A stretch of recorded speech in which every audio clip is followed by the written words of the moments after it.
increased by 123%, primarily driven by lower finance cost on account of lowering of average cost of borrowing and reduction in total debt.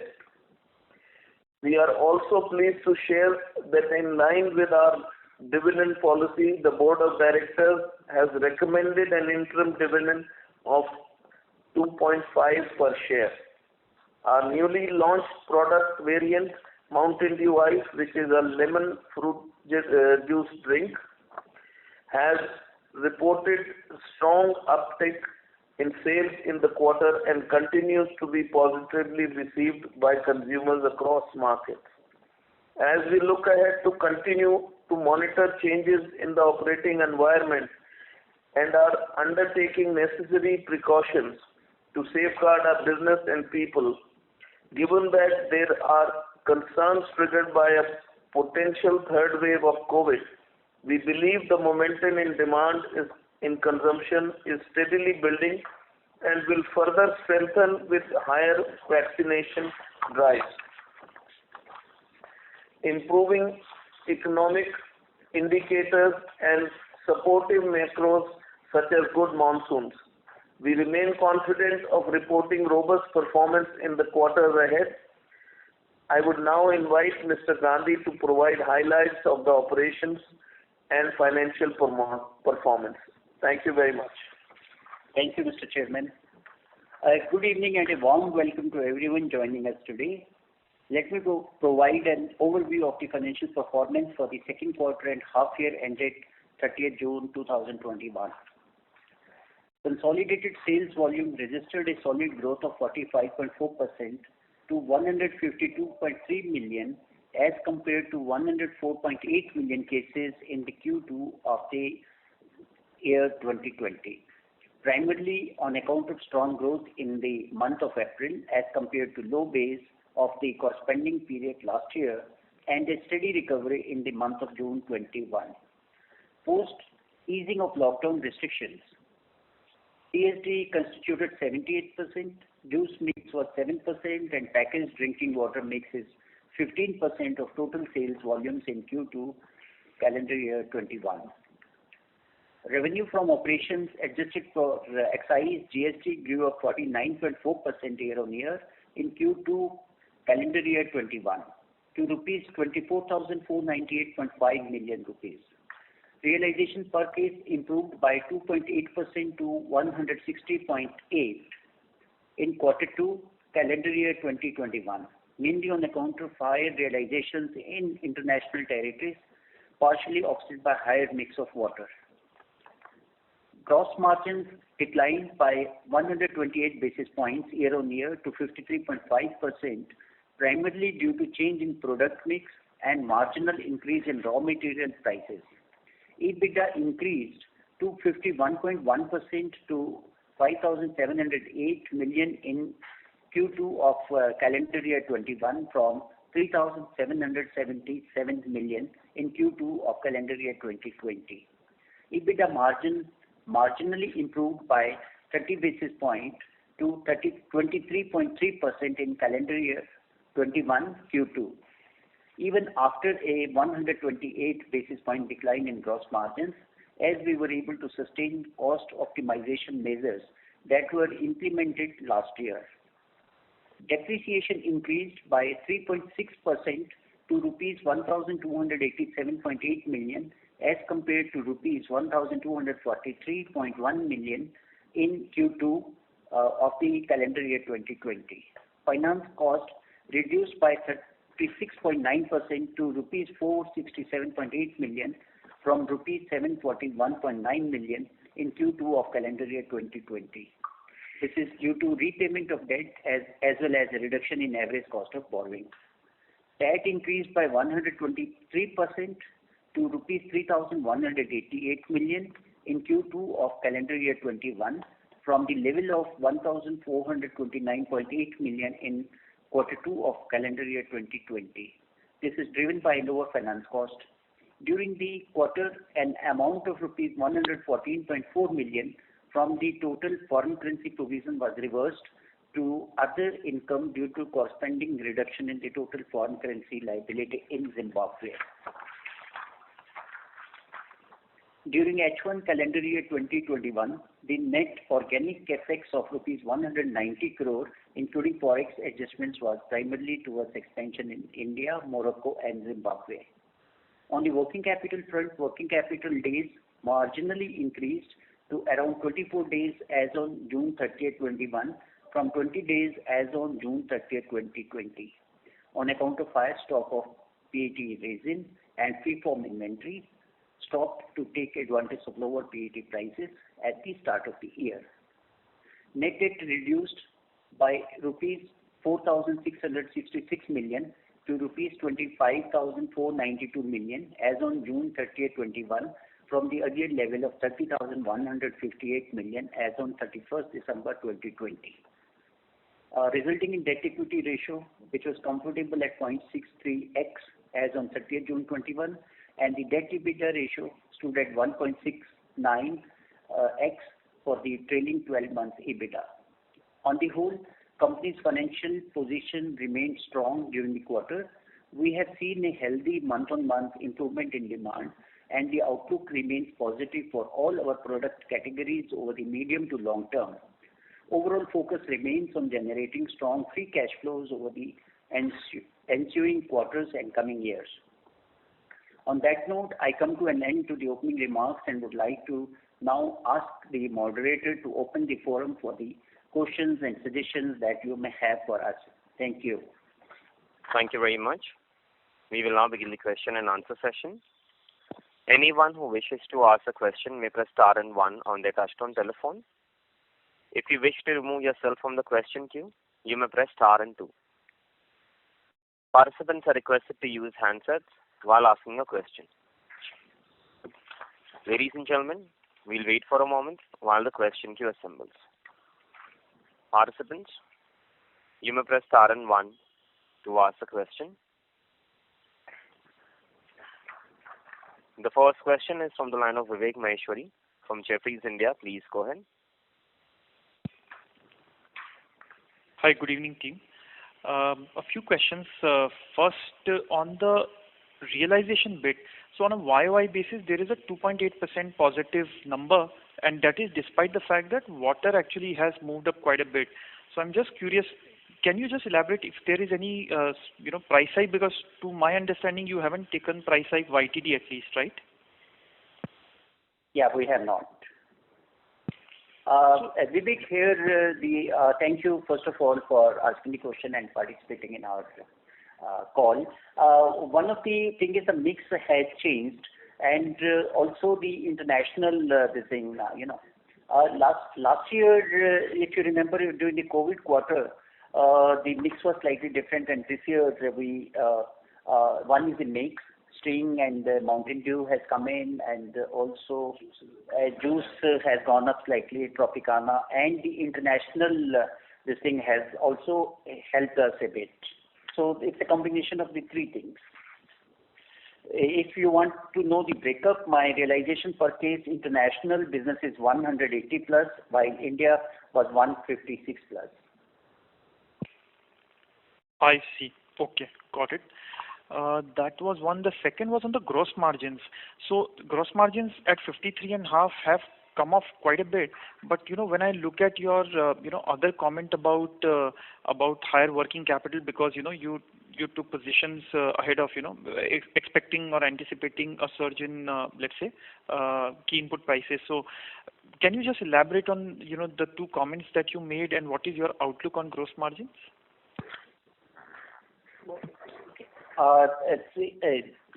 Vivek, the gross margins basically have improved. Yes, in India actually it has come down because of the stocking of the raw material, PET, etc. And also this has definitely resulted in the stocking of the working capital and higher number of days. As in the earlier calls we had stated, we knew that the PET prices international are going towards northwards, and therefore we had covered ourselves for the full season, and therefore the number of days has gone up. Also, what has happened, Vivek, because of the lockdowns, we had to transfer goods from certain places to another place, and that has incurred extra freight which was not planned for. And instead of letting the goods expire, so that was another reason why our cost of goods became higher. I see. And lastly, do you think the gross margins are close to now at its trough and should stay at this level to, let's say, start to move up? It's slightly difficult to say because let's see how the things pan out to be. You know what is happening, Vivek? Because of the pandemic, every day your correlation keeps changing. So there is so much uncertainty right now. I think, but we have been still able to manage, make sure there are no expiries, make sure our goods are, even every day today we are now looking at will the third wave come, not come. So very difficult to predict everything right now. It's not normal circumstances. And our stock also, which happened in resin and all, was only because we didn't have a May season. We lost our peak month of May. Otherwise, this would have got consumed and we would have not carried this kind of inventory. So I think we have to be a little flexible during this period, and there will be some changes which is very difficult to answer actually. Sure. Fully understand, that part, Mr. Jaipuria, but just a small bit, a lot of your peers, competition in FMCG space have been taking up prices given that, the input price environment is quite against. Do you anticipate, any price hike in the foreseeable future to pass on some of that impact? We don't think so right now. We are able to cover that up with our cost cuts which we have done. So that's why we don't say that our margins will go up, but I think we can manage with our margins and without taking price hike. I think very, very good to know that, I'm wishing you and your team all the very best. Thanks. Thank you. Thank you. Thank you. Participants, you may press star and 1 to ask a question. The next question is from the line of Ritesh Chheda from Lucky Investment Managers. Please go ahead. Yes, sir. Thank you for the opportunity. Sir, wanted to know, since now, some of the consolidation also would have happened in these numbers. So what would be, versus 2019, what would have been our volume growth on a like-to-like or a volume decline on a like-to-like basis? It is again very difficult to answer because since we took over the territory in 2019, we've not even had one season. I mean, even last year was our first season. So that was full of pandemic. Again, this year has been full of, and both the pandemics have come in our peak season, which is April, May, June. So, it's very difficult to really answer anything. The growth we were expecting, the new distributors we had made, and still, I would only say that we have been able to manage and give reasonably good results, which would have been much better if it was a normal time. That's the only thing I can answer you. Okay. What should be the expected volume for us in the current year, that is CY21, if you could? I'm asking the same question, and how can I commit anything or tell you anything, because I don't know what's going to happen in the next couple of months. Okay. But, it's looking positive and we are on the right track. We are getting reasonable good growth. Business is back to normal. Until we again see a third wave which is strong and lockdowns happen, we see reasonably good growth over last year. Okay. Just to partially answer your question, see, if we see organic basis 21 over 19, up to April, which was, like a pre-COVID period time, we can say, because up to April, the effect was not much. So we had been growing and the growth had been, as in the first quarter, we had said CAGR of 10%. Similar we continued in the month of April also, first 4 months. And then again, June onwards, the growth has come back. Out of 7 months of the current year, 5 months, there had been substantial growth months. So hopefully this year, let's see, as the chairman said that it's not possible to give a guidance, but hopefully we.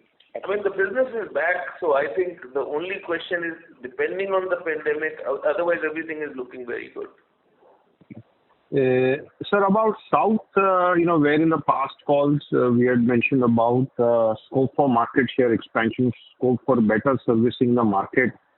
So in a normal year, let's say, hopefully next year should be a normal year.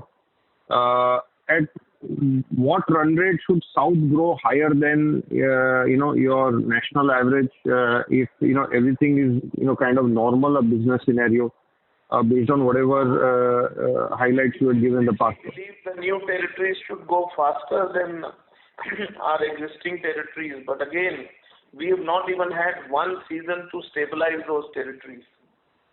Okay. I think we need to wait one season before we can start giving you how fast we can grow. Okay. Because as soon as we took over, both the seasons have been pandemic driven. Yeah. Yes, sir. Okay. And my last question is, sir, for the next 2 years, what should be our capex, that is 21 and 22, and how should the net debt look like in 21 and 22? Our capex, we are expecting to be very close to our depreciation. It could be little more 1 year and less 1 year. So those depending on when the plant comes, and then next year it becomes less or it can become more. So very close to our depreciation would be the guidance we would give. And net debt will keep on coming down, right? Of course. Yeah. Even the pandemic year, 450 crore or so, even the H1, it has come down. If pandemic would not have been there, the reduction figure would have been much higher. But luckily, we got supported by a reduction in the interest cost. So interest servicing in many cases was much lower as it is. Okay. Okay. Thank you very much, and all the best to you, sir. Thanks. Both the years we have lost our peak season. Yes. So please understand, we are a summer-driven industry. Yes, sir. If you lose April, May, June, because both years the pandemic is hit in the April to June quarter. Yes. Yeah. Thank you very much, sir, and all the best, sir. Thank you. Thank you. Thank you. Participants, you may press star and 1 to ask a question. The next question is from the line of Dhruv from Monarch AIF. Please go ahead. Good afternoon, sir. So my question is on the balance sheet part. If we see the other current liabilities and other financial assets, they have a big jump. So the other current liabilities have gone from 318 crores to 528 crores, and other financial liabilities have gone from 85 to 130 crores. So what would be the reason for this jump in these two line items? I think it constitutes major portion the current liabilities of the term loans which falling due in the next 12 months. Okay.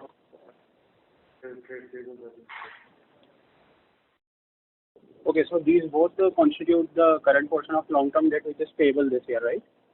Yeah, that's the major portion which comes to the mind, but we can see further if there is anything. Okay, because cumulative it goes to around 250 crores. Maybe I'll connect with you separately on this. And sir, for the first 6 months of this year, what has been our total debt repayment which has happened? This is 450 crore around. 466 precisely. 466 crores. Yeah. Repayment. And what is the plan for the last 6 months of this year? What is our plan to repay debt additional? Normally what happens is in the first year, the repayment happens. In the second part, the tax payments, the dividend payment, capex, etc. is taken place. But however, still, we always are able to couple of hundreds. But the major portion of the debt reduction happens in the H1 only. Okay. So maybe additional couple of 100 crores we can expect to reduce from the long-term debt, right? That's right. Okay, sir. Thank you so much. I'll come back in the queue. Thank you. Thank you. The next question is from the line of Devanshu Bansal from Emkay Global Financial Service. Please go ahead.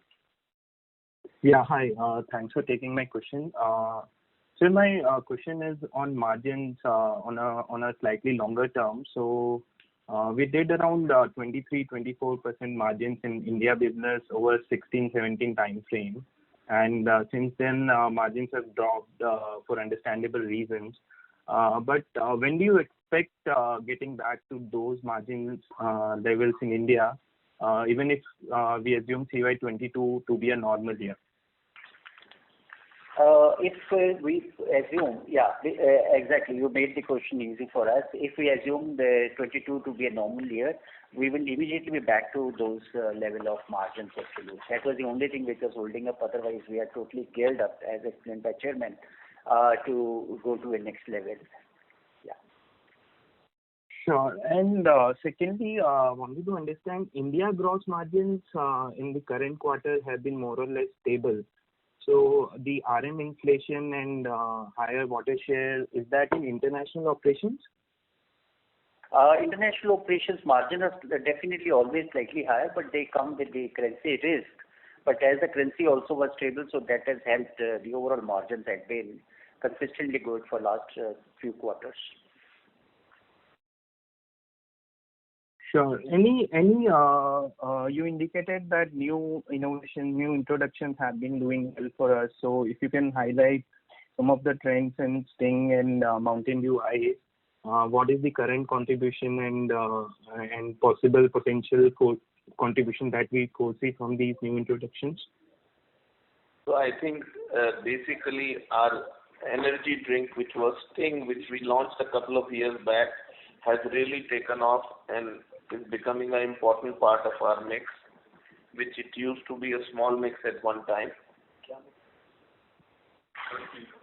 And Mountain Dew Ice has done very well, but unfortunately, as soon as we launched it, within 2 months, pandemic came again, and go-to-market became very difficult. And mostly Mountain Dew Ice was originally launched in smaller packs, which is mainly go-to-market. So we are again starting it again. So that's why to say what growth we will get is very difficult and what percentage of share it will take, because I think we have to give it a year and a half for the brand to start getting any type of mix. And answer to your question, more portion of your question, which is that what are the new launches? On that, the launches Mountain Dew Ice, Kimball, dairy-based beverages, and Sting are all there. The only thing is these are itself are to be expanded further. There is a huge potential and has to go manifold, like Sting over 2 years has happened. In H1 we have already crossed 10 million mark, which is supposed to be very good for any brand to be a long-term player. So the potential of these is yet to be exploited before new launches can come in. Lastly, sir, is this catering to a different consumer base or somewhat it may cannibalize the existing consumer base? I am specifically talking about Sting. No, it is the same consumer base. The only difference is, that compared to Red Bull, we are at a very reasonable price. So people who could not afford or wanted to have a Red Bull is now going for a Sting, and a lot of your other customers are also going for it. They like the taste. It's going to become, according to us, a big brand, one of our core brands. So I think again, this would have been much larger provided pandemic would not have been there, because again, this is a small pack, and all small pack sales happen more while on the go instead of taking it home. So you will see huge growth in Sting coming in the next 6 months also, and going forward next year. People have a special liking for Sting, and therefore, this is expanding the market and growing a different base for itself. Sure. I have one more question. Can I go ahead? Sure. From our side, yes. Yeah. So, sir, PepsiCo US consistently has been indicating market share gains in India beverages space, but somehow we have remained tight-lipped on this front. So any comments that you can share in this regard? Well, I think we have done well, and I think that is where I would like to keep it. Sure. Thanks. That's it from me. Thank you. Thank you. Participants, you may press star and one to ask a question. The next question is from the line of Sameer Gupta from IIFL. Please go ahead. Hello, sir, and thank you for taking my question. Sir, first question was on the Zimbabwe provision reversal. So I just wanted to understand now how much of this foreign currency liability is now remaining and when is it expected to be settled? We are left about 15 odd million dollars, which is some to VBL India only and some to the bank there. So about 2.5-3 million on quarterly basis we are settling this, and this is committed by the Reserve Bank of Zimbabwe. And every quarter, as and when the liability gets repaid, so we will be reviewing every quarter this provision which is already there. And if need arises, we will be reversing it to the P&L. So, sir, 15 million USD is currently the liability on the balance sheet as well, and every quarter you are expecting 2-3 million to be reversed just like this quarter. That's right, to be settled every quarter. Okay, fair enough. Sir, second question, final one from me. Sir, the dairy-based beverages portfolio, I know it's been a difficult time when you relaunched this year and again the pandemic struck, but any kind of update on this product? Where is it being sold currently? Have we resumed the scale-up in June, or are we going to again postpone it to the next year? Which market this is being sold at? What is the current consumer feedback? Anything on this would be helpful. So we have again resumed the sale of it, and we are focusing more for the sale of it in the north. Right now we are not sending everywhere. So right now our conscious decision is to make sure it is fully marketed properly in the north belt first. But it is capable to be scaled up as and when required. You don't need to set up a new plant. It's capable of, and it was doing well. But again, any new product launch cannot be in the off season. It doesn't work fully. No, sir. My question was, it is from a shelf life point of view. It can be. It's not an issue because it's a 6-month shelf life. Okay. But still, people, when there is any crisis or pandemic or anything, people only want to buy what is currently selling. Nobody wants to keep stock. So anything which is new or is slow moving initially, people don't like to buy it. Got it, sir. Thank you. I'll come back in the queue if I have many more questions. Thank you. The next question is from the line of Nihal Jham from Edelweiss. Please go ahead. Yes, sir. Thank you so much, and good evening to the management. So 3 questions from my side. First is that when you ideally guide for adding 1 lakh outlets each year on the base of 2 million that we have, that is something that can happen regularly even in the off season, or is it that most of it would happen during the season and ideally we'll have to wait for next year to do that addition again? Obviously, the store addition is not going to happen this year. A lot of stores have shut down rather. So, we don't expect additions coming this year. It has to be a normal year for the stores, number of stores to add. Sure. So most of it can only happen during the season time itself. It's not as if that even if the situation. Not only that, the question of season time, but we are right now the people who have shut down. We are just, even if we are opening new stores, they are just covering up what the people have shut down. So the number of additions is not going to happen this year. That's helpful. The other part was, is it right to assume that most of our international operations did not face any COVID impact this quarter?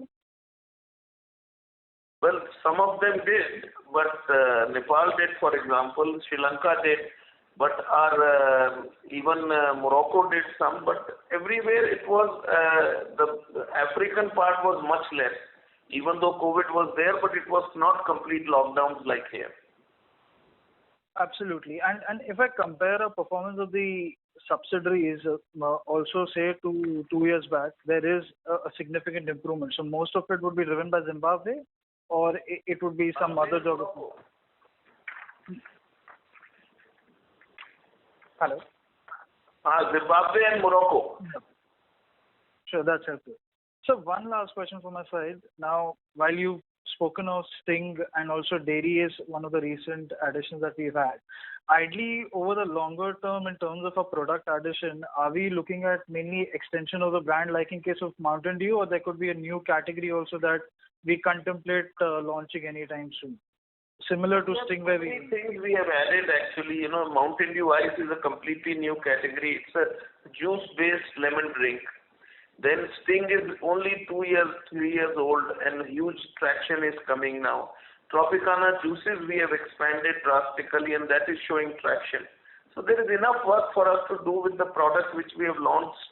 And every year just to launch product doesn't help if the portfolio becomes too large. So I think we have enough potential in the products we've already launched, and we would first like to get enough momentum on that. That is helpful, sir. I'll come back in the queue for the question. Thank you. Thank you. Participants, you may press star and 1 to ask the question. The next question is from the line of Rakesh Roy from Insect Securities. Please go ahead. Hi, sir. So my first question is, how do you see, sir? Can't hear you properly, Rakesh. Hello. Can I request you to speak a little louder, please? Hello. Yeah, it's okay. Yes, sir. Yeah. Sir, how do you see a demand scenario, especially in South India, after rising cases in near term, sir? No, South is doing well for us, but as I said, the real momentum or the real go-to-market changes we wanted to do, we have not been able to do completely. But otherwise, we are doing well. That's why you're seeing growth overall. Okay. Sir, can you share the number, domestic volume or international number for Q2? Q2, India is 127 million cases, and this is and international as against this is 25.3 and total 152.3. Yes, sir. Sir, out of 127, how much is from the South India? No, I don't think we have the numbers right now handy, but South is Southwest. Just the exact South India numbers. Broadly, we can give you the benchmark. It's North and East is one, and if with South and West is half of it, so 1.5 like that. Right. Okay. So 2/3 comes from North and East, and 1/3 comes from West and South. Right. Yeah. Thank you, sir. Thank you. Participants, you may press star and 1 to ask a question.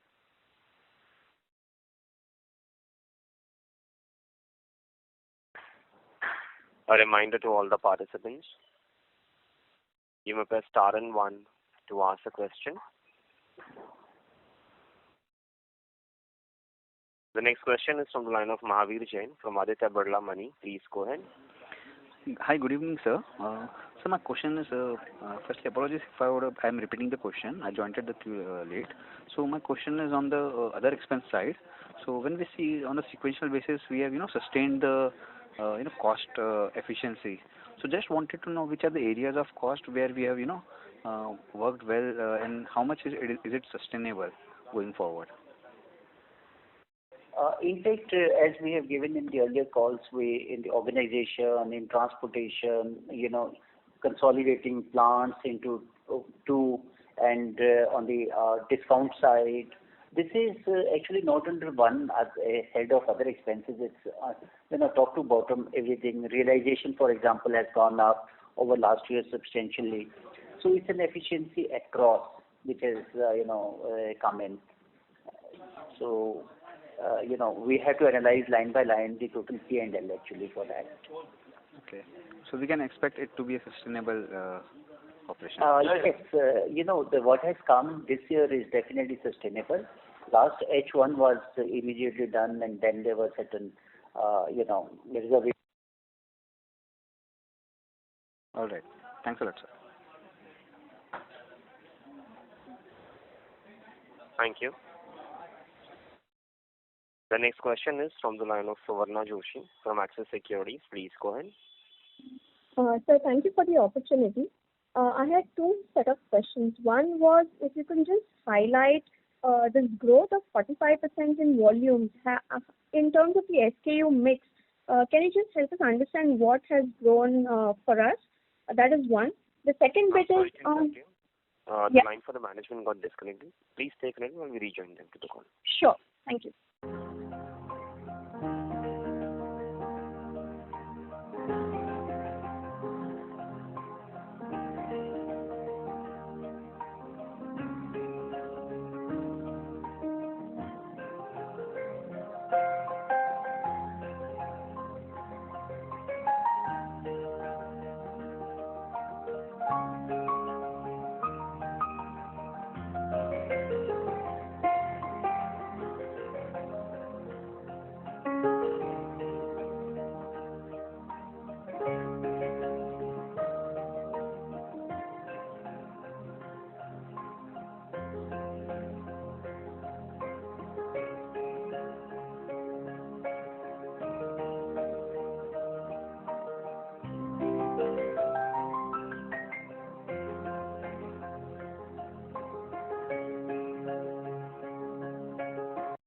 Ladies and gentlemen, thank you for your patience. We have the line for the management reconnected. So, Arna, may I request you to repeat your question for the management once again, please? Yeah. So thank you for the opportunity. I had about two questions. One was if you can just help us understand how has the SKU mix done for us, because in the last two quarter con calls we've said that the larger SKUs have typically done well because of the in-home consumption. So two parts to that question. One is on the SKU mix, and how is the in-home consumption trend doing? Is it continuing to grow at the rate that we have been seeing, or there has been some tapering down noted? That is one. The second bit is on if you can help us understand the growth in semi-urban and urban markets, because during this second wave of the COVID, we have seen that the hinterland and the rural regions were more impacted versus the first one. So what has been our experience on that? So I think as far as your in-home consumption, that is steady and it has been doing well. And similarly, the large packs are doing much better than the single serves. So both of these things are continuing as the pandemic, during the pandemic time, both these things continue to remain. As far as your rural or urban is concerned, so last year rural was very strong. Even this year rural was good, but not as strong as last year, and urban did quite well this year compared to last year. So can you give us the delta of how the rural has grown versus the urban this year around versus the last year? So, I don't have the exact numbers, but I can tell you only one thing. Last year, the complete growth, most of it was coming out of rural. Now it is balanced, and I think rural as well as your urban is growing at about the same pace. Otherwise, it was completely skewed on the rural side. Basically, the total business, including the growth pattern, sales mix, is coming something like pre-COVID like. There had not been much of a change, including market discounts, penetration, except a few items like Horeca was absolutely shut, and May was totally shut. Other months, out of 7 months of the current calendar year. Also, what happens is in the summer months, rural grows much faster, which is the basic change we saw, that urban was doing all right and rural did not grow as fast as what we had expected. Sure, this is very helpful. So going forward, can we then say that gradually urban will start picking up over the rural region growth, or it should remain in the balanced territory of growth? Right now, I think it will remain balanced because the peak season is off. And after peak season, always the urban sales are better than the rural. All right, sir. Thank you so much and wish you all the best. Thank you. Thank you. Thank you very much. I now hand the conference over to the management for closing comments. Thank you. I hope we have been able to answer all your questions satisfactorily. Should you need any further clarification or would like to know more about the company, please feel free to contact our investor relations team. Thank you once again for your interest and support and for taking the time to join us on this call. Look forward to interacting with you soon. Thank you very much once again. Thank you very much. On behalf of Varun Beverages Limited, that concludes this conference. Thank you for joining us. You may now disconnect your lines. Thank you.